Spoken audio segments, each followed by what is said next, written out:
Hello, I'm Chandra Cost, and I'm with Beacons of Light. And today I have Valerie Cameron with me. And Valerie, if you'd like to go ahead and introduce yourself. Thank you. So my name is Valerie Cameron. I am a co-author in 3 books, 365 Soul Messages, 365 Life Shifts. I'll just hold up the books. And Halo, Lighten Up Heaven on Earth.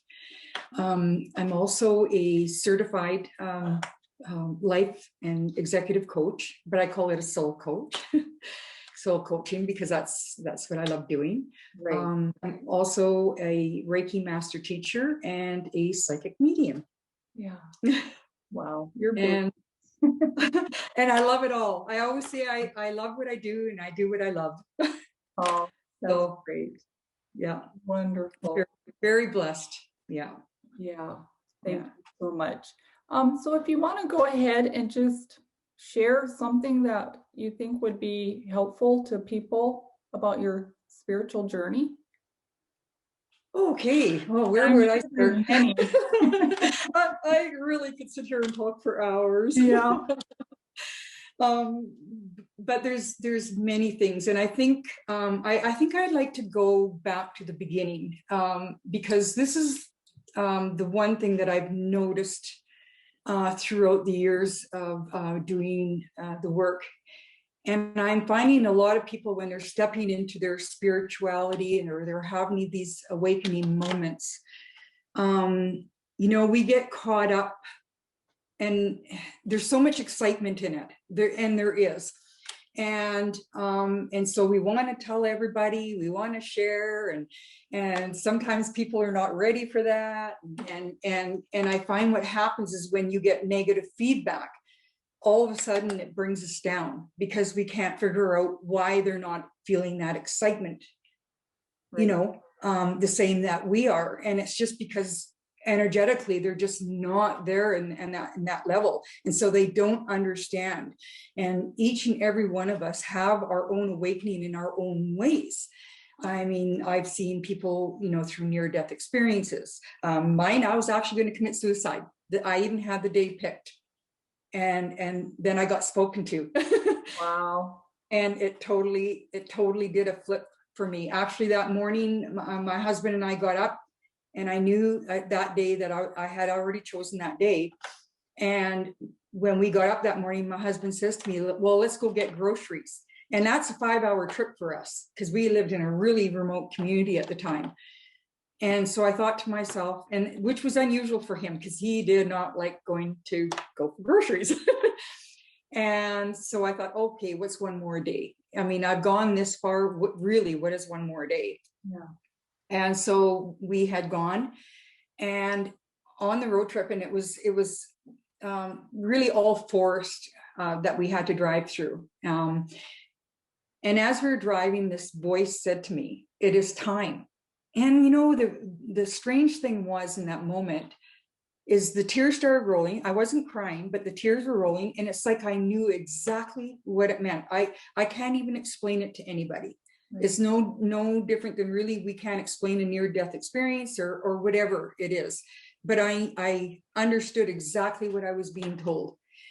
And by the time we got back from the grocery trip, my whole outlook in life totally changed. And what was really strange is as I was looking at the trees when we were traveling, all of a sudden the trees became alive and the colors changed. And it was like phenomenal. Like I was in this trance. It's like, wow. Like it was so beautiful. I wanted everybody to be able to see what I was seeing. Yeah. Because it was really amazing. And when I got home, a lot of things changed for me. And I like to go back actually in my childhood because I was very psychic as a child, which I didn't understand the ability that I had. And I always knew things before they would happen, or I would have deja vu moments. So like I'd be sitting there and I knew what everybody was going to do. It's like, why am I repeating this? It kind of reminded me of Groundhog Day. Yeah. And so it was very confusing. And of course, then through the teen years, I mean, that would be the 60s, then it was time to party and, put that stuff aside and who cared? It didn't matter. And then when I had my children in my early 20s, things started happening again. I started getting dreams and visions, and things were happening, and I really didn't know what to do with this stuff. I really didn't know. I mean, I had phenomenal visions, and we had lived back in the country. We had like no power, no nothing. My husband and I dug our own well together. We built our house with a handsaw. Wow. Yeah, so it was really quite, and I had two babies. My children were only 9 months and 3 weeks difference in age. Wow. And yeah, so I had two babies in diapers living out back in the bush there, and it was phenomenal. And so being that close to Mother Earth, and I realized it wasn't until much later why I was having all the visions, because being so close and living, really off the earth at the time, because we really didn't have a lot of anything, but we loved it. We loved it. It was phenomenal. And then it was when my children actually grew up and left home and started their own families, and the dreams and visions started happening again for me. And I was just like blown away, because I had 4 dreams in 2 weeks, and every one of them came to pass. Wow. And I said, okay, I'm ready to do this. Whatever it is that I need to do, I said, you have to bring the information to me, because I'm living in a little remote community, 1,200 people. And so I really don't have a lot of, outlet. And the beautiful thing about that was, and actually for me, it was the perfect place because of my depression. Because every day what I did is about 10 minutes down the road, I would drive to this beach, and this beach was 12 miles long. And so I would walk there every day for 2.5 hours. And it was amazing, the things and the messages and that were coming through for me. And then when the mediumship started, I was always, I never had that as a child. And I'll be honest there, I didn't have the mediumship part. And when I remember one day something had happened, and my dog stood at my office door and was looking in and was just growling. And I looked in the office, there was nothing there. And so I walked in and I said, "It's okay, Milo." I said, "Whatever's in here," I said, it can't hurt us. It's going to be okay. Yeah. And then all of a sudden his tail started wagging, and he came. And then I sat down and I went into a meditation. And so I said to my guides, I said, "Look, I really need to know and understand about these things that go bump in the night." I said, "Because if I'm going to have to be doing this work, I need to know." Well, I got very comical guides. And the reason why I had the comical guides was because of my depression. So they brought me guides that were going to always make me laugh. And so my guide said to me, well, Valerie, the only thing that's going to go bump in the night would be you if you had one too many drinks. So why don't you just get over yourself?" Well, I burst out laughing in the middle of this meditation. I'm going, "Oh, okay." Yeah. And how they explained it to me was, you have to remember, you're not a human having a spiritual experience. You're a spirit having a human experience, which is totally different. And I went, wow, okay, that makes sense. So whatever you experience in the physical, and it doesn't matter what it is, the moment we leave this physical, the denseness of this physical, when we go back to the essence of who we are, that's pure love. Right. So there's no evil in that. I'm going, okay, that makes a lot of sense. Wow. And so what I realized is that when people came to me, they may show me what they were like on the earth realm, whether they were bad or partiers or whatever it was. They had to show me that so that the sitter would understand who I am. Yes. But I also knew they were coming from love. And that sort of set me on my journey. And but the one thing that I noticed too, also with stepping into my awareness and everything, I still had this thing that I went for. It was about 2 years, and I always had this worry that, oh, if I had a bad thought right away, oh no, I can't have this thought. Everything's love and light. Everything has to be love and light. Well, I learned pretty quick, no, that's not how it works. Yeah. because what I was doing is I was denying myself, because that is part of the human experience, is to come here and experience everything on every level. Right. And it does not matter what it is. And how I was shown was that I remember one day I had gone away, I was doing readings, and I come home and I sat down and I thought to myself, I could just offer myself just like this. But yet I knew I wasn't going to, but I knew in that moment that I was being shown something. And then what it was I was shown that I needed to embrace that part of myself, that she was still a part of who I was. Yeah. And I didn't need to be, because for 2 years I kept pushing her away, because every time depression came, I would push her away. Well, no, I'm in the love and light now. I can't be depressed anymore. Well, wrong. And I was shown that the moment I embraced her, so every time depression snuck up on me, every time she reared her ugly head, I decided I would sit down and say, okay, how are you today? How may I serve you today? What is it that I can do for you today in this moment? Well, guess what? Every time I did that, guess what? She wasn't having the same effect on me anymore. Yeah. So she hasn't showed up for years. Wow. Because I'm not feeding her what I fed her before, you see, and that's where that's how we shift and change things. And so I realized it's like this little light bulb went off.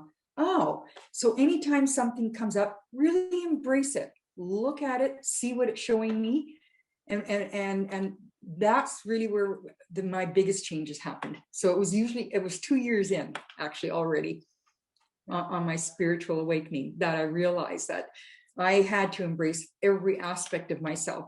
And if I was angry in the moment, it was okay to be angry about something in the moment. I gave myself permission to be angry in the moment. But it's what we do. It's how long we carry something. I've seen, and I'll give you an example. I actually had a friend, and this is actually before I even started doing readings. And I had this friend, and I brought her in to do readings. And I remember when one of her clients walked in, and literally, the moment he walked through that door, I literally fell over and hit the wall. That's how much I felt him. And I'm going, wow. So after all was said and done, I went to her and I told her, my experience. Oh, no, they're way more, my clients were way more in tune than you are. And right away she was putting me down. And I was really taken back and very hurt by that, because I thought, oh, well, you and I, we're kind of on the same level, I thought. Right. And so I was hurt, and this went on for about 2 weeks. And actually, the day that she left, I actually sent her a long text, and I said, it really doesn't matter what you say. I know what I felt, and I'm going to honor that. I'm going to honor my body, but I was still hurt by it. And it goes to show you, we can allow ourselves to be hurt by other people. Yep. But the beautiful thing in this, like, every day when I walked that beach, and I would ask, like what was in this for me? And when I realized what it was, and it was such a beautiful thing. But now when I see her, I just want to hug her, embrace her, and thank her. I am so grateful for what she did, because I wouldn't be doing the things I'm doing today if she hadn't have done that to me. Yeah. Now, you see, and that's the beauty of all this. So now if somebody comes along and does something, I can step back and say, I don't like this in the moment, and I don't like this feeling, but at the same time, I'm going to dive right into it and say, okay, obviously this is showing me something. So whatever emotion is arising within me, I want to look at that emotion, because really anything, nobody can really make us feel angry, happy, sad, whatever. Right. Unless we allow them to. And one of the sayings I always say, who do we become when? And as soon as that moment somebody does something to arise something, who do we become? Who do I become? Like, who do I become?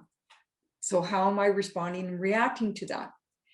And so that was a really great teaching tool. And I am so grateful for that. And so when I'm going through something, even though I may not like it, and I'm extremely uncomfortable, But yet at the same time, I'm liking it because I know to me, it's like, oh, Christmas gift. It's like, it's a surprise. I don't know what's coming out at the other end. Yeah. And so I get kind of excited about it at the same time. And I know it sounds really strange, No. but for me, that's how it works for me. It's like, I like to look at things and how people, if I'm allowing somebody to make me feel something, what is in that? Because that's my trigger point. Yeah. And also even my past, the way I see my past also is, the past does not exist. Anything that's happened in the past is non-existent. The only thing that exists in the past are the emotions that we tie to it. That's all. Yeah. And so throughout life, we have little trigger points that will trigger those emotions. So what we do is then automatically we'll go into the past and we'll bring that up. When it wasn't really that. It's like taking a step deeper. When you connect to the emotion, say, really, where is this emotion really coming from? Yeah. Where is it really coming from? And those are the questions. I think that's the thing, is we get really stuck in all the things that happen. But instead of, sometimes it's just learning to step out of who we are for a moment. Because I always say there's three sides to a coin. There's this side, the yin and the yang, but there's also the center. And you can then choose which you want to be affected by. And that's the beauty of it. And so that's what I've learned to do, is step out of something in the moment. And it's funny, even on the spiritual path, like everybody, I think we too all have this misconception that once we have our awakening, that it's all going to be peaches and cream and love and light. And it isn't. Life hasn't changed. Yeah. Really, nothing has changed. The only thing that's really changed is our perception and how we see things. And it's through that, then everything has a ripple effect. And so how we respond and react to something is eventually going to end up, that's what's going to give us our experience and how we respond to something. Yeah. So, yeah. So it's been quite an exciting life. Wow. Yeah. Yeah. Thank you for that. That's an amazing story. Thank you for sharing that. Yeah. Wow. And I think that's the thing that we have. I think a part of that is we have to learn to and embrace who we are and be okay with it, and love every aspect of ourselves. Yeah. Because there is no such thing as a perfect human. We're flawed, and that's okay. But we have to love those flaws. It's like the yin and yang. Anytime, if we have a question, the answer is always with the question, or like up and down, like they all go together. Yeah. Black, white, it's like, but it's learning to bring them together to bring the balance in our life. And I think that's the thing. But I think a lot of us want the love and light, but we don't want to face our shadow. And that's the one thing I like working with people, is teaching them how to work with your shadow, because that's really what's going to move you. It's not all the lovey-dovey stuff. That's all nice to have. Yeah. Yeah. But it's the shadow part that's really going to really push you forward and help you to evolve and move. And yeah, it's like I like something Wayne Dyer had said one time in one of his, he was doing some affirmations in one of his meditations, and it's like, my past is nothing more than a trail that I've left behind, but what drives me today is the energy that I generate in this now moment. Wow. Yeah. And yeah, and I love that, because even I found, when I was doing readings, most people are either living in the past or living in the future. And it's really, and I think we do that. It's kind of like an escapism, like, because if we were living in the past, then we were justified why we're doing what we do. If we're living in the future, then we don't understand why we're not creating things for ourselves in the future, because we've already lived it, because that's where we are. Yeah. So if you come back here, it's hard to create something that you've already had. Yeah. You see what I'm saying? Because that's where, yes. Yeah. Yeah. That's amazing. I like that. Mm.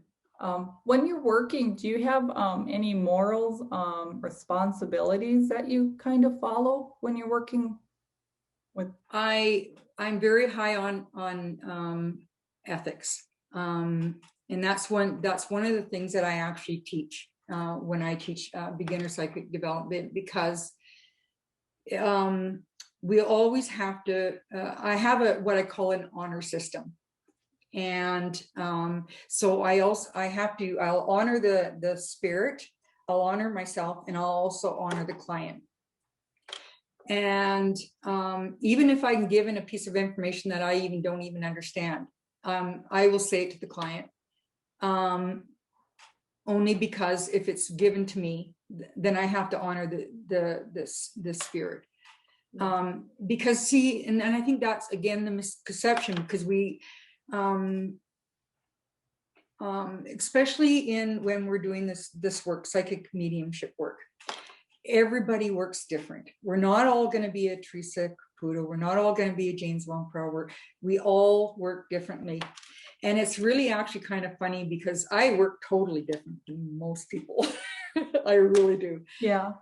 If a spirit, and I'll give you a couple examples. There's no names mentioned here, but it's actually kind of cool. But I remember this one woman sat down with me, and right away she was like in my face, sitting there like this, and it's like challenging me. And the person that came through kept showing me head. They wouldn't tell me if they were male or female. They wouldn't tell me nothing. They just were on and on about the head. And I was actually a little frustrated myself, but so she kept telling me, well, who is it? Is it a male or female? I said, you know what? I said, they're not even sure. They will not show me that. I said, but there's a message here, because usually how they come in for me is the message, always. That'll always be my message in how they come in. And it's really funny, because then all of a sudden she says, well, would an epileptic seizures and stuff be a part of that? And I said, well, most definitely. I said, absolutely. Well, she knew who it was.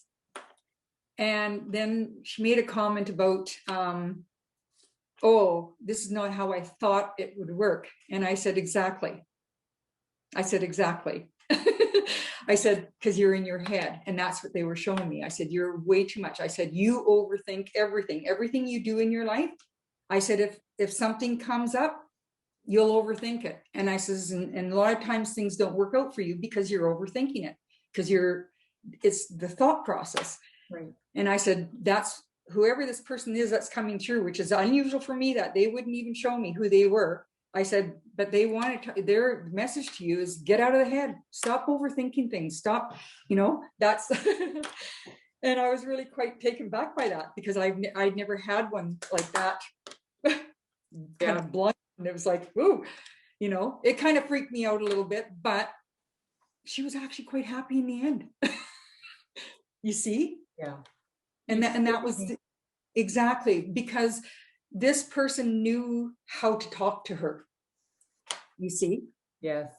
Because we're all different. And that's why that's why I think that reading will always stick with me, because I've never had one like that before, and I've never had one like that again. But it was just like, wow. Yeah. It was like she was very blunt, like, get out of the head, get out of the head. Oh, wow. Yeah. So, but yeah, no, I believe ethics. It's like in many areas. So if I'm it's like if I'm in a grocery store. Now I don't turn myself on. I am always shut off. The only time the one thing that I did when I decided to do this work is when I sat down with my guides and I said, I said, the one thing that I will do this work, but I said, I don't want to be turned on when I'm doing my everyday life stuff. I don't want to go down that road. Yeah. And they said, well, you don't have to. That's up to you. You can choose to be open, or you choose not to be open. And I said, oh, okay. I said, well, then I choose. I said, but the moment somebody books with me, I said, I'm open to the information that needs to come through. I'm okay pre comes in, you know. And so it's like, because I could be somebody talking to somebody in line, and when they ask me what I do, or, you know, how you strike up a conversation, oh, can you read me? And I always look at them, well, no. And I know I have found that when a lot of girls, when they step into it newly, if they get a piece of information, if they're in a bank or in a grocery store, they want to go and tell that person. And that is the one thing that I teach my students: never do that. Never approach anybody. Yeah. And that's because, again, we have to honor boundaries, and we all have boundaries. And the moment we cross that boundary, you know, and if that person's not ready or open to it, like, wow, that's yeah, pretty scary. Yeah. So never, I never approach anybody. I never give people information ever, unless it's through a reading. Yeah. Yeah. I like that. Thank you so much. Yeah. I think it's important, because I've seen it happen. Yeah. And I've had people that were kind of afraid of me, only because for that reason they had that experience. So they think right away I'm reading their minds. Well, no, I don't read minds. that's not how it works. You know. But again, so it's really important that I call it an honor system, and because we're honoring everything, you know, ourselves and the other person. And my granddaughters both had that experience. I had taken them to a crystal shop, and the girls were just loving it. They were just little then. And one of the owners come barreling into the back room where we were, and went right up to one of my granddaughters and grabbed the oil out of her hand and opened it up and stuck it up to her nose, and she freaked right out. And that's it. Yeah, she wanted to leave the store. And I knew right away, because he walked into her aura, you know. Of course, kids, their stuff is much wider and open than ours. And it freaked her out, because all of a sudden this person just came in right in on her, and it scared her. And she wouldn't go back to the store with me for a long time. Yeah. For a long time. So it really, really affected her. And I realized, like, you know, that we have to really be careful. And again, it's about honoring. Yeah. Because everybody has their boundaries. Yep. Yeah. I do agree with that. Thank you. Yeah. Very, very important. And I know it's exciting. It really is exciting when you have this ability and you're learning and you're training and stuff like this. The only time I actually did it on the street was I was doing a course with James Von Prop, and I've trained with him a few times, actually 3 times. And he wanted us to do that, and I've always been against that. I would never. But I was with my sister, and she met a couple. Well, it was actually a mother and son, and she knew them really, really good.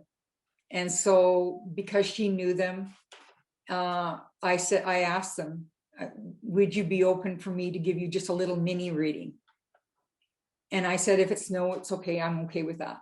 And no, she did right away. She allowed me. That was the first and last time I ever done that. I would never normally like to go up to strangers and do that. And that was actually one of our assignments, and it really made me uncomfortable. And like I said, the only reason why I was okay with it in that moment was because it was somebody that was known, not by me, but by my sister. So, and who is very open to all this stuff. So, which made a difference too. Yeah.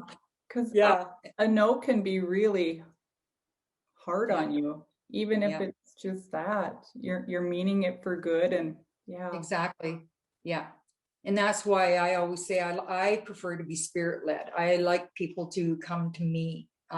This is how it works. I don't want to be going to people. I want them to be led to me, and that's how I like to work. I always say everybody's spirit led. Yeah, that's so true. Mm-hmm. Thank you so much for that. Also, do you have like ceremony prayers, things you maybe do daily or before you're working, or class that you maybe do? I don't actually, it sounds funny, but I don't have a lot of ceremonies, and I'll sit down in a meditation, um, even if it's only 1 minute to 2 minutes. I'll just sit down, go in, take a couple deep breaths, and if I before I do a reading, or if I'm doing readings that day, then I'll go in, go in and I'll sit down and I'll do a meditation. And really the only thing that I ask in that moment is that everything I do is for the highest good for everybody that comes in, on every level, every dimension, every body, in every direction. So mote it be. And may we have the most benevolent outcome. And that's it. That's my quick little prayer. Because when I'm doing my work, I kind of like to remove myself a little bit, because I always say I want to bring ego into this, because I think it's really important, because we've always been taught about one aspect of ego, but there's actually two. Everything's really kind of has a duality to it. But when you bring them together, but there's a part of the ego that we have that gives us the confidence to do what we need to do. Yeah. So it's even given us the confidence to sit here and chit chat, or whatever, do an interview. But then there's the part of ego that will put ourselves down. We are hard on ourselves. We doubt ourselves. We all those things. And so what I'll do is I'll always tell my ego, that aspect of the ego, I'll always say, look, you can join me, but you have to sit here, but you're not allowed to say nothing. You're not allowed to speak. You can only observe. Yeah. And so, and it's really worked for me. It has really helped, because, and usually that part of ego will always have lots to say after, but that's okay. I'm cool with that, because, that's just a part of, just being okay and embracing everything that I experienced in my life. So, yeah. Yeah. But mostly, yeah, I just do a meditation. I don't do a lot of ceremony. I do love my water baths. I like to have my baths in either Epsom salts or sea salt. Yeah, quite a bit. I like them. and that's just my way of doing my cleansing. That's how I love to cleanse. Quite a bit with Mother Earth now, especially. Well, we still got lots of snow here, but especially in the summer, I take my drum. I have a buffalo drum, and my rattle I got from Peru when I went there, and I go out and do drumming and my rattles when I can. Oh. I do love that. I like to go into that trance state. Yeah, because it's such a beautiful feeling. Yeah. And especially connecting with Mother Earth. I like to actually share this one story, because and I think when I had gone on one of those Labris, and that's when I was actually at the first time naming my website. And that's when I got to the center, that's what I was given: earth and balancing and healing. That, when we connect with Mother Earth, it does bring us into balance, and we can do a lot of healing.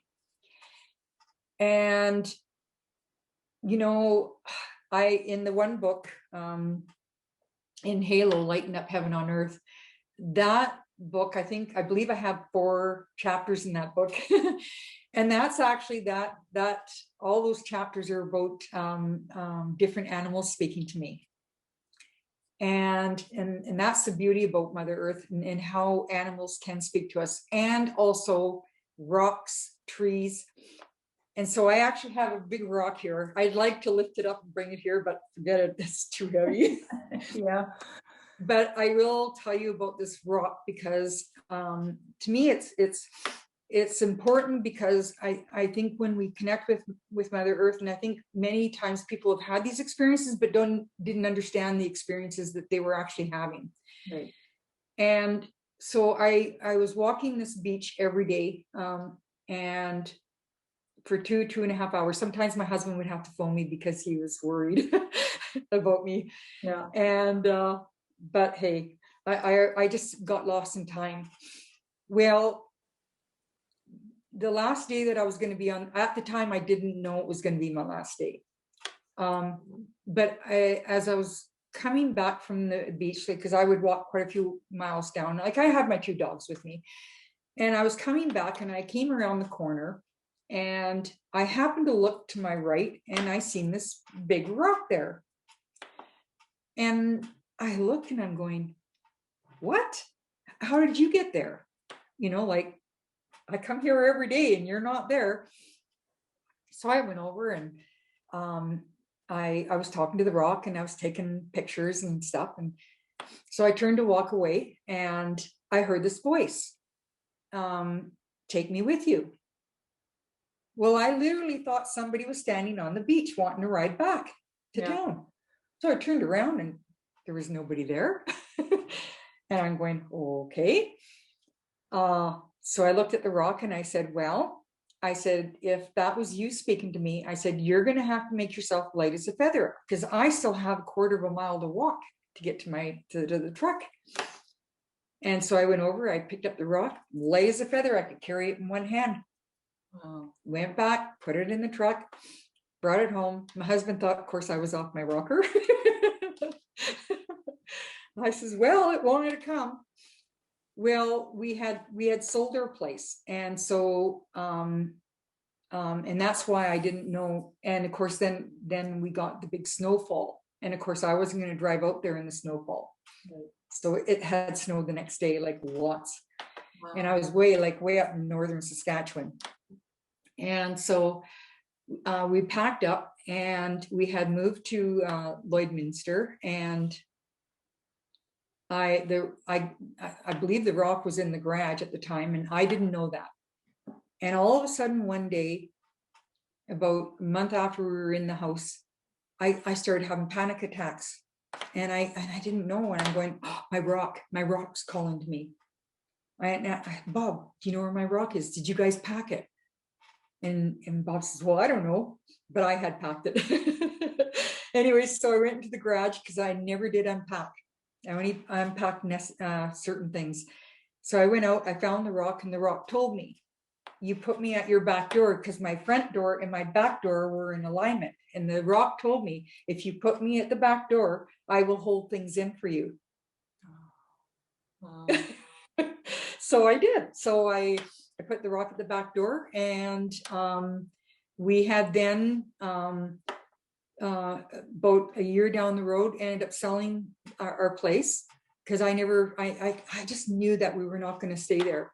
And so when we sold the place, we actually ended up making an extra $75,000 and enough to pay cash for our condo that we moved into. So I thought, wow.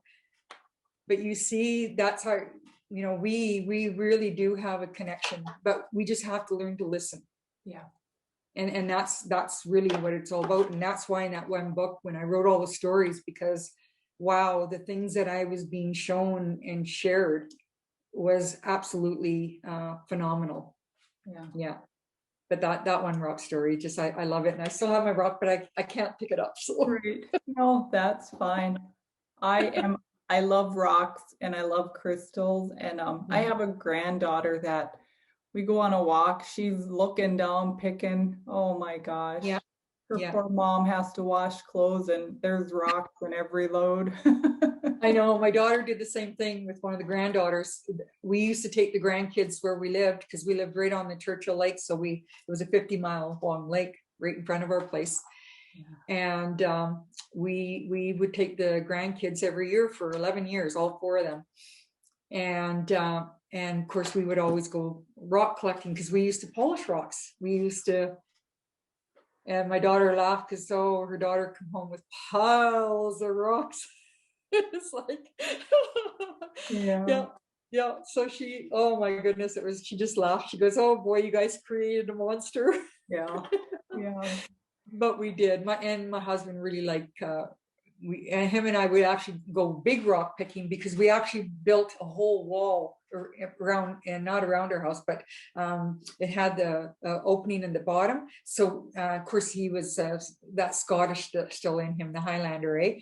So we built a stone wall. So yeah, That's a yeah, great story. yeah. But yeah, it's amazing. Yeah, yeah. How it's not just, and even the animals. I love the animals and how they speak. And again, it's I feel that once we open ourselves up to any of this, I believe we can all tap into everything. I've actually had a girl call me up for a dog, and her dog was quite ill, and she had gone through lots of holistic people, different things. And I was actually the last person that she called. And I had never worked with animals, but I don't know why I said yes. I just did. And I was a little freaked out, because I'm thinking, like, what are you doing, Valerie? Like, you've never worked with an animal before. And I went over there, and we walked through the house, and we decided we were going to go sit outside on the deck. Because I said to her, I don't want to go to the dog. I want the dog to come to me. So we went out and we sat down, and I just sat on the edge of the deck, just dangling my feet over, and the dog came over and it sniffed me, and and it was just kind of walking around. And I looked at her and I said, did you change the diet for this dog? And she goes, yes. And I said, well, it's not the diet that's wrong with the dog. And then I looked at her and I said, the dog shared with me that it's going to pass, but it wanted a message given to you, and it wanted to thank you for the amazing home that it had and the love that it felt. Yeah. And I was so blown away by that when I left. Like, I was bawling when I went home, when I got home, and the dog passed away 3 days later. And that was the biggest thing. And I think it was the dog that got her to call me, because it really wanted to let her know how much it loved its home. Yeah. And how much, that it appreciated everything, and then even her fight to make him better. And it was such an honor for me. But I've only had a couple instances where that has happened. I've had a horse now, but like I said, it's only been a few. But I think we're all able. I think we all have this ability. But it's taken the time to stop and listen to ourselves, and stop and listen. Yeah. And I've always said that, like, I love that saying, silence is golden. And it kind of reminds me again of Wayne Dyer. It's like the more I listen, the more profound the silence becomes. And I love that, because it's usually in that silence, in those moments that we have, that we take, where we get messages or things are given to us. Yeah. But and I think that's the one thing I have to say. Now, normally I wouldn't bring up COVID, but everything that's going on the world, I said the beautiful part of all that, I want to tap into the beauty of that, because it has given us the opportunity to really go in and take that time for ourselves, and do things for ourselves, and maybe set us off on a different direction.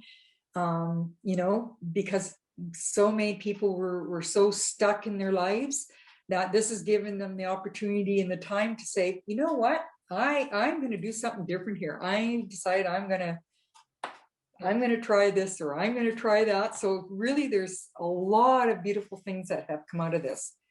A lot of beautiful things. I see the beauty in the things that are happening for people. Yeah. And which is really quite cool. Yeah. Yeah. I do too. Yeah. I guess I was gonna, if you had any experiences with people that you've worked with, or maybe helped you along the way, that you would like to share. Oh boy, there's many people. Actually everybody and anybody that comes in my life has helped me in many ways. And this is the one thing that to me, this the ones that's really going to be the most profound. So everybody has family dynamics, right? Everybody has, stuff going on in their families. I don't believe anybody's exempt. No. And it's funny. When I grew up, I was kind of off in left field. Like I never felt like I belonged in my family. I just didn't seem to fit in. But I understand why I felt that.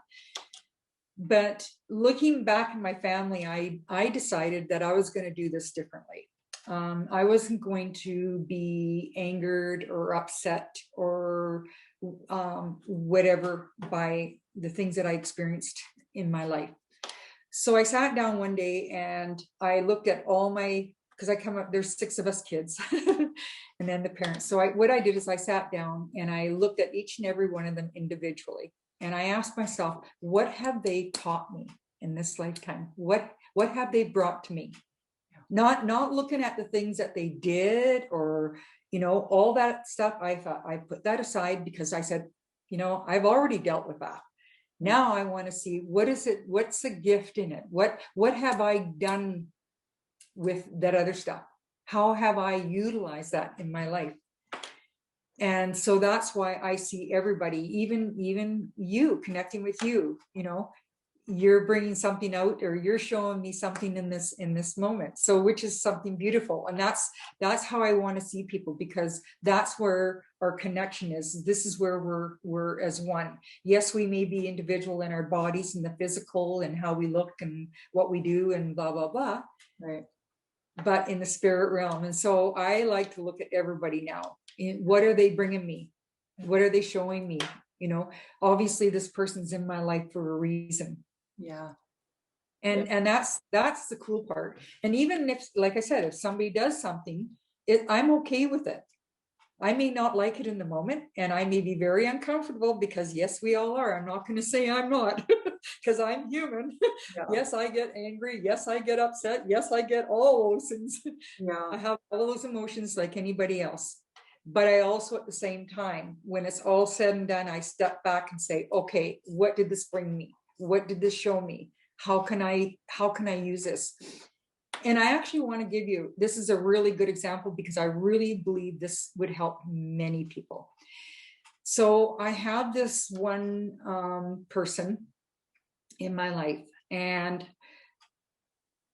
I love her to death. I really do. She, honest to God, she has such a heart of gold, like seriously. Yeah. But extremely, extremely, extremely negative. There's nothing positive that comes out of her mouth. Nothing. And I'm an ex-hairdresser.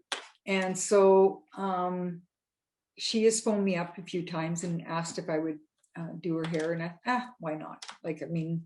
I'm not really doing anything, so I'm okay with that. Yeah.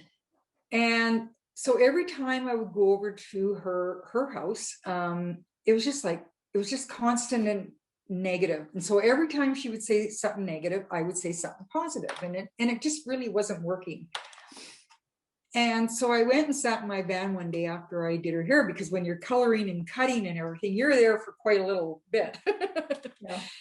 And so I sat down in my van one day and I said to my guides, I said, well, what's up with this? Like, what is it that they said, well, because you're in judgment. And I said, what? They said, you're in judgment. You're saying she's negative and you're positive. Yeah. I'm going, oh my God, you're right. Yeah. Oh, I said, okay. So I said, so then what do I do? Well, they said, well, you've known this person for a while. How have they been? Like, what type of person have they been, with you always? I said, well, just like that. Exactly. So why do you not just give them permission to be who they are, and give yourself permission to be okay that they're like that? Yeah. And you watch. And sure enough, the next time I had to go and do her hair, I sat and I did a little meditation, and I said, okay, in this moment, I'm going to give you permission to be who you need to be, because that's who you are. And I'm going to give myself permission in this moment to be okay with that. Yeah. And when I went in there, it was like somebody switched off a light bulb or something happened. It was like a really good visit. Yeah. Wow. I was blown away. Wow. And I'm going, okay, I got to keep doing this. This is working. Wow. You see, and that's the beauty of it. And again, it's how we can allow people to affect us. Yeah. And it's what we want to do with it. And I was shown in that moment, just give people permission to who, and because, and then I utilized that into my family. Then any family members that I was struggling with, I decide, okay, I'm just going to go in and give them permission to be who they need to be, because this is their journey. It's not mine. Yeah. I don't have to live it. I have to be okay with that. And all of a sudden, you wouldn't believe the shift and change, because the moment we shift something within us, everything on the outside changes. Everything. It's a ripple effect. That's a universal law. Yeah. And it's a beautiful thing. It's amazing the things that can happen. It's like, wow. That's a great story. Wow. Yeah. So yeah. Wow. Lots of learning in this lifetime I've had. Yeah. Yeah. I would say, but good learning, because you're a great teacher. You just share so much and have a great way of explaining it. Wow. I that's one of the things that I love the most is teaching. I really do. One of the first things that I usually do in my psychic development class, first thing I tell the girls, please do not put me on a pedestal. We're all equal here. We're no different. It just, in this moment, I happen to be the teacher. Yeah. But also remember, I share this with everybody. You have to remember, we're all the teachers, the teaching, and the taught. We're all of it. Yeah. In this moment, I'm just the teacher. I said, and lots of times I'm the student. And if I ever get to the point in my life where I think I don't need to be the student, then that's time for me not to be here. I love being a student. Yeah. I do. I love it. I really do. Because and I think if everybody can get to that place of loving being a student just as much, then I think it makes it that much easier for us to evolve. And so I always start my class out that way. Please don't put me above yourself. I'm just in this position in this moment. Down the road, you could be in that position teaching something that's near and dear to you. You see what I'm saying? And also, even in my classes, I like teaching people to, when I'm showing them something, especially in psychic development, because I have a lot of cute little games that we play, and they're really amazing things that I learned in classes that I've taken. Yeah. But I always tell everybody, stick to what and how you get your information. Don't try to be like Sally, and don't try to be like Jane. Don't try to be like me. Because if you trust the information, because the bottom line will always be trust in anything that we do. Yeah. And that's why I don't like to tell the girls, oh, you're doing this wrong or you're doing that. I will never do that, because everybody works in their own way, and how you choose to get your information is what's gonna work for you. Yeah, because I've had many teachers over the years. I went to Arthur Findlay College. You know, I've been all over the place. Yeah. And I have to say, you know, all the different teaching techniques, bottom line, I am always going back to what works right for me. Yeah. You know, so I take little bits of what I've learned, but I have to do it the way I do it, because that's where when I'm comfortable in my body. And so when I'm teaching, that's why I want girls to be very comfortable in their bodies. Yeah. Yeah. So that when they're getting a piece of information, you know, like, again, because I always say we're not all going to be platform mediums. My desire is never to be a platform medium. Yeah. And I did it, but I just wasn't for me. Yeah. No, I like helping people. I like working, because it's about teaching. My biggest thing in my teaching is teaching how for people to take their own power back and not to give it away. Yeah. Yeah. And it's about taking our power back. Yeah. Yeah, because that's our human trait. We want to always seek outside of ourselves. We always want to hear what somebody else can tell us about ourselves. But no, you actually know yourself. I will give you stuff to validate stuff you already know. Yeah. And that's why, like, even in my readings, I mean, I may see or get something in the future, but I don't word it that way. I will never tell them this is in your future. Yeah. Because free will. Yes, because of free will and free choice. Yes. So if I it's like this one girl came to me and I said, oh, because right away I saw the picture, a vision of the Arthur Findlay College when I went there. So to me now, that's my symbol for school, for university or college or something. And I remember this young girl came and I said, oh, I see you want to go to college. I said, I see you want to go into the health field. And she looked at me, well, yeah. Well, it was only because I saw the vision. So I said, I'm going to tell you something. I said, because I saw it, I said, the potential is there. That's all. I said, the potential. But I said, if you walk away from my table today and you decide you want to go down another path, guess what? It's going to be just as good. But what I am going to share with you, because if I see something that's a potential, then you're going to have an easy time of it. It's just going to be a nice, easy flow because it's already potentially there. But you don't have to do it. Yeah. It's not cut in stone, and that's the way it is. And that's how the universe has showed me, like nothing is ever in stone. Yeah. We have many potentials, and that's how I like to look at things, as potentials. Yeah. Yeah. And so whatever we choose, hey, that's just the experience we chose to have. Yeah. Yeah. Yes. I like that. The world is your oyster. Mm-hmm. Yeah. It is. You can pick whatever you want. Yeah. Yes.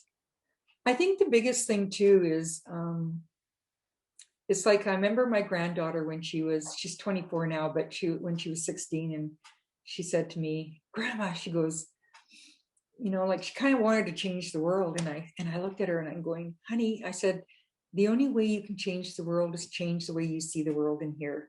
Yeah. But Grandma, that's what Gandhi said. And I said, exactly. I said, you have to understand. I said, it doesn't matter what's going on outside of us. If we get caught up in what's going on outside of us, then we're going to get more of that. But I said, I said, there's things that people experience. And I said, I don't experience it because that's not where my mindset goes. That's not where I go. I said, I see things differently inside of here. And so those are the things, the experience that are going to be brought to me. Yeah.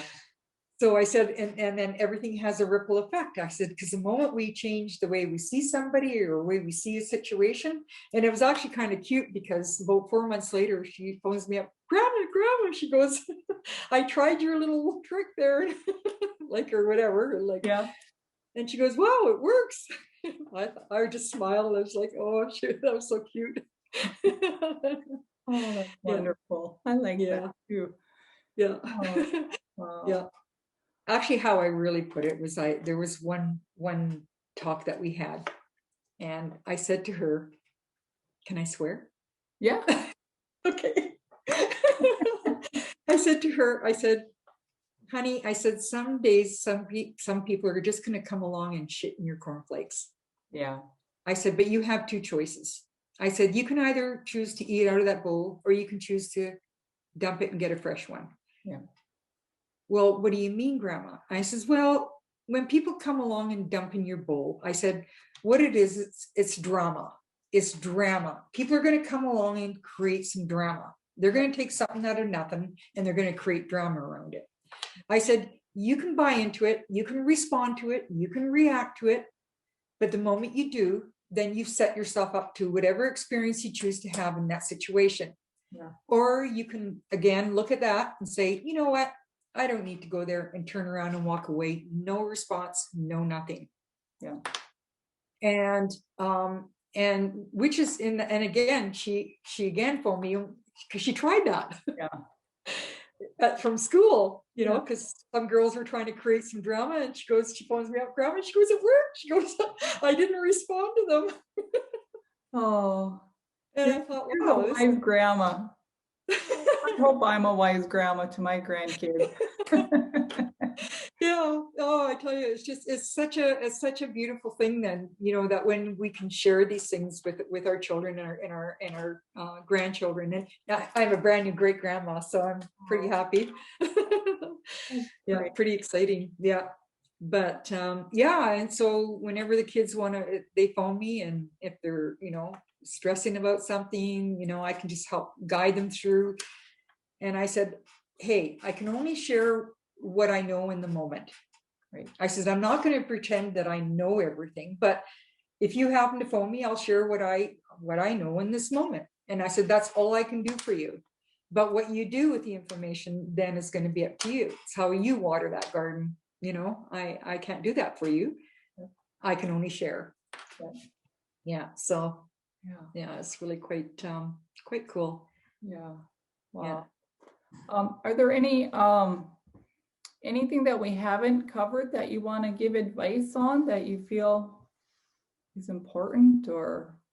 You know, I think the most powerful advice in this, and it always has been, but especially in this day and age, is about we're really learning to love ourselves, because we can't give away what we don't have. Yeah. We really cannot give away what we don't have. And you know, when you truly love yourself, it's so easy to give it away. Yeah. And you know, I actually do want to share this one thing, because it shocked me, because it came out of my mouth so fast that I was taken back by what I said. But I remember this girl came for a reading, and I the information that came through is that she did a lot of, you know, giving. She did a lot of stuff, and she was so busy out in the world. And she goes, well, yes, she goes, that's how I fill my cup. And I said, oh, so you're a thief. And it just came out of my mouth. And I'm going to my guides, you brats. And the look on her face and was a total shock. And it's like, thief? Well, yeah, we don't volunteer to fill our cups, because then we're stealing from people. But you fill your cup, you give to yourself, you love yourself, you do things and look after you. Then when you volunteer, what you're doing is you're sharing the same things you're given to you. And that's how my guides showed me about that. Yeah. Because there's so many of us, that's what we do as human. We're always trying to people please. We're always trying to please everybody outside of ourselves. Yeah. But yet, do we stop to please ourselves? And really, that's what my whole life was about, because my whole life was giving to everybody else. And I lost my identity. I didn't know who Valerie was anymore. Yeah. And that's why, to me, that would be my most powerful message. Please love yourself. Get to know you. What do you like? What you don't like? What is it you want? You know, what makes you tick? What would make you want to get up every friggin' day and love life? Yeah. That's simple. You do that, and oh my God, again, the world is your oyster. Yeah. Yeah. Wow. Yeah. So, story. Yeah. Yeah. And talk about a ripple effect. Wowzer. Yeah. Most people don't know what hit them. It's like, holy crow. You know, and that's when you start to see the beauty in things that you never saw the beauty in before. Right? Because we get blinded, you know. Yeah. We allow all the stuff that builds up over time, and you know, anger, frustration, self-worth, you know, not good enough, all those things. And they just keep coming up and coming up and coming up. That's all that we can see. Or if we go to make a decision or a choice, well, I don't think I'm good enough. Yeah. You know, to do that. Well, why not? Is it something you want to do? You see, we never stop to ask ourselves these questions. Right away, we'll go into the, yeah, the negative aspect of something. Yeah. And for me, if you would have met me like almost 20 years ago, I wouldn't have been sitting here doing this. Yeah. And I remember I was really shy about, talking in public, and I was a very private person. And it was really hard for people to get to know me. And one day I decided I was going to change that. I was going to step into my worst fear. So I went to my computer and I did up a flyer, and I stuck it all over town. I was going to do a workshop. I didn't know what I was doing a workshop on, but I was going to do it. Yeah. Because I decided in that moment that I needed to step into that, because that was what I feared the most. Yeah. And the funny thing is I actually only had one person come, but we had the most amazing 3 hours of my life. And I was showing in that even if nobody would have showed up, I was still successful, because I stepped into something that I would have never done in my life. Yeah. Already I was successful. And the fact that, and it was only meant for that one person to come, but we had the most amazing 3 hours. And see, that's the beauty of it. And that's the thing that we have to learn. Even for a few years there, I was actually a guard at a police station. Yeah. I guard prisoners. Wow. And so what I did when I went to work is, before I would go into the building, I would sit and do a meditation. And my meditation was about that I was going there to hold a space of love. And that was only my job. That was all I was to do, is to hold the space of love. I'm not there to judge. I never judged anybody. I treated everybody like I would treat you or anybody else. Yeah. I was showing that they're just on their path. These are the choices that they've made, and this is their experience. But I was also shown that maybe it was the love that was missing in their life. And so if I could hold that space while I was there, then it was a beautiful thing. Yeah. And that was my gift to them. Yeah. Wow. Yeah. Yeah. And that made my job that much easier. Oh, wow. That's profound. Yeah. So it was, yeah. And then I had quit about 1.5 years ago, because my husband was very ill, and then he just passed here. So November. Sorry. Yeah. Wow. Yeah. Wow. Well, you have so much knowledge and such a great story. Thank you for sharing all that. Well, thank you for allowing me. This is such a blessing for me. It really is. Yeah. I just enjoy today. This is amazing. Do you want to go ahead and cover more in detail what we did in the beginning about some of the stuff? Oh, okay. That would be great. Yeah. So if anybody wants to, I am going to be updating my website. So I'm going to be changing. There will be a calendar put in there instead of the form that you would send the email, but my email is in there. So I do Reiki. I do distance Reiki healings. I also do Reiki reading combinations. Okay. I love doing that. I love soul coaching. I find that my readings are more on the coaching level. I think because, I mean, I have this thing. If I pull one card, I'm going to talk for half an hour. Yeah. That's just who I am. Because I really love helping people, and so I love working with people. Yeah. And I think that's in all of this, that's the one thing I love the most is just helping and working with people in my readings. And sometimes I may use cards. Most times I don't. Yeah. Sometimes I will. If there's extra information, or because sometimes people in their nervousness sometimes will put a little bit of a block. Yep. And I always said I don't climb walls. Yeah. And so my guides will then guide me to pull a card, because sometimes that's an icebreaker for people. Yeah. yeah. And so whenever I'm guided, that's usually when I'll use the card. So yeah, so I do the readings. Now, if somebody's coming for a specific mediumship, I don't do that type of mediumship. The mediumship that I do is, like I say, I work quite different. So if I'm doing a reading, then whatever needs to come through is going to come through, and I just flow with that. Yeah. And so I always tell people to come with an open heart and an open mind. Yeah. Because a lot of times I found the reason why I changed the way I did that was because sometimes when somebody wants somebody specific, it's always going to be the ones that need to come in.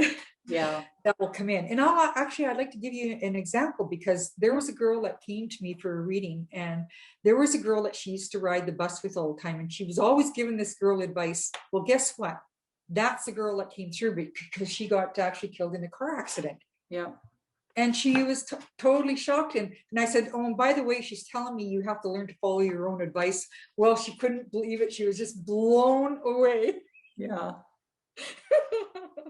And I thought that was so cool, and that's why I like to work from that way, because it's really the ones that really got the strong message for you, that are going to come through and that need to come through. That's true. Yeah. So yeah, and that's why I like to work. I always say I'm spirit led. Spirit led. Yes. Yeah, and that's how I like to work. I always say it's from spirit through spirit to spirit. Oh, I like that. That's beautiful. Yeah. Wow. Yeah. Oh, wow. Yeah.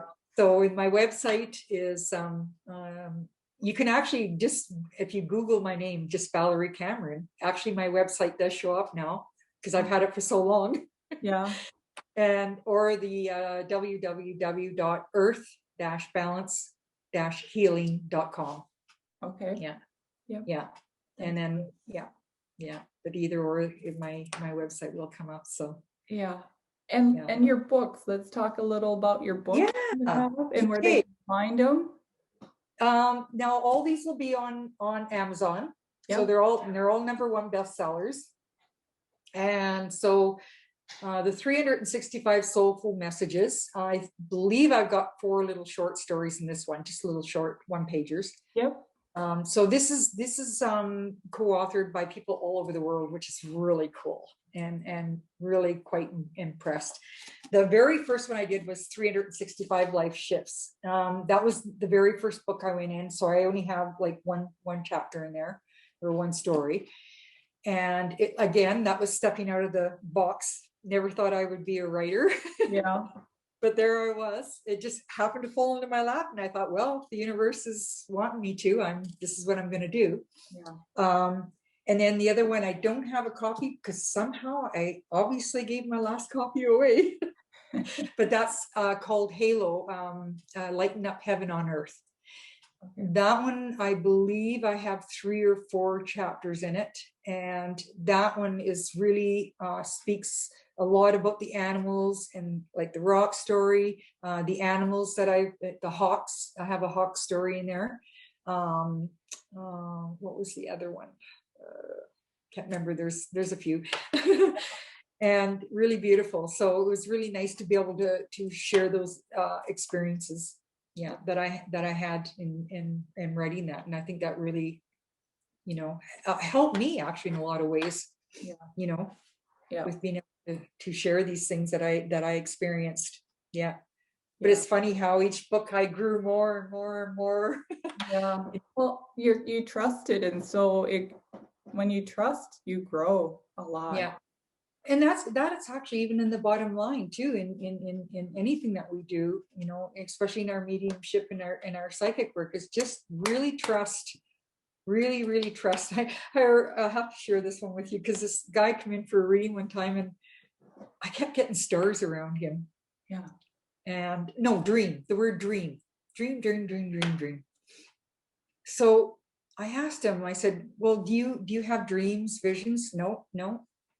And I said, well, do either of your 2 children? And he goes, no. And I'm going, okay, I'm going to put it on the shelf here. And I says, then we'll come back. And halfway through the reading, I said something that triggered something. And he goes, oh, that's always been a dream of mine. I said, thank you. Yeah. I said, follow it. Yeah. I said, because it was all over you when you walked through that door. That's all I kept getting. Yeah. So, and I said, yeah, it's going to work out really good for you if you step into it. And whatever fears that you have that may stop you, you know, I said, well, work through those. I said, because it's so strong. I mean, as soon as you walk through the door, that's all I kept seeing was dream, dream, dream, dream, dream. Wow. Yeah, it was quite cool. So, yeah. Wow. Yeah. But even, yeah, even my I'm yeah, sorry, go ahead. sorry. No, go I ahead, said, your granddaughter. yeah, even all my grandchildren, that's the one thing I've always told them. I said, whatever you do in life, follow your dreams, follow your passion. And I said, whatever that may look like, I said, if you do that, I said, then you will be very happy. Yeah. You know, and so they're all doing, you know, they're all seem to be happy campers right now. Oh, good, because they have Yeah. such a wise grandma. That's beautiful. Well, thank you so much, Valerie, for coming. And just, man, you have so much knowledge and your stories are great. Yeah, I love my life. Yeah, and you And can thank you. tell it's beautiful. Yeah. Yeah, Thank you. I'm really blessed with this opportunity, you know, to speak with you today. And yeah. I feel the same way. Thank you so Yeah. much. Yeah. Yeah. Thank you. All right. Thank you. And this is Beacons of Light. You guys have a great day.